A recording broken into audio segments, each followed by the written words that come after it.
దుర్గాదేవి.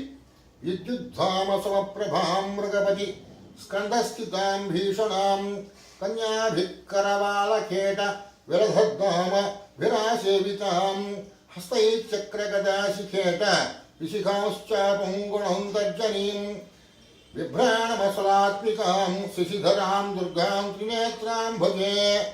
దసరా శరన్నవరాత్రి మహోత్సవాలలో 8వ రోజైన ఆశ్వీజ శుద్ధ అష్టమి నాడు అమ్మవారిని నిజ రూపంలో శ్రీ దుర్గాదేవిగా అలంకరిస్తారు.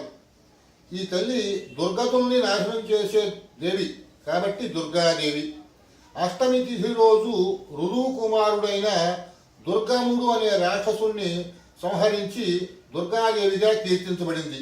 ఆ విధంగా అష్టమి తిథి దుర్గాష్టమి అని ప్రసిద్ధికెక్కింది. ఈ దుర్గాదేవి పంచమహాప్రకృతి స్వరూపాల్లో మొదటిది. ఈమె శక్తి అనంతమైంది.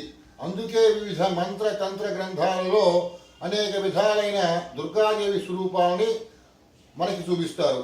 ఏ రూపాన్ని ధ్యానించినా ఆ తల్లి అనుగ్రహం మనకు లభిస్తుంది.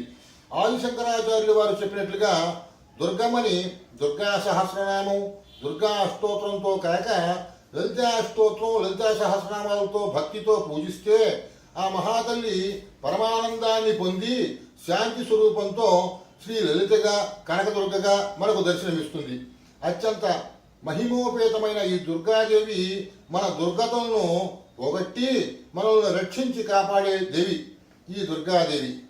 ఈ దుర్గాదేవి మంత్రాన్ని ప్రతినిత్యము కూడా నియమంతో నిష్ఠతో జపిస్తే మన సమస్త గ్రహ బాధలు, దుష్టగ్రహ బాధలు తప్పక తొలగిపోతాయని భక్తుల నమ్మకం. ఈ దసరా శరన్నవరాత్రుల్లో శార్ధూల వాహినిగా చేతిలో త్రిశూలాన్ని ధరించి శక్తి స్వరూపిణిగా ఈ దుర్గాదేవి ఇంద్రకీలాద్రి మీద దర్శనమిస్తుంది. దుష్ట జనసంహారిణి అయిన ఈ దుర్గాదేవిని భక్తితో ధ్యానించి ఆమె అనుగ్రహాన్ని భక్తులందరూ పొందాలి. తత్సబ్రహ్మార్పణమస్తు.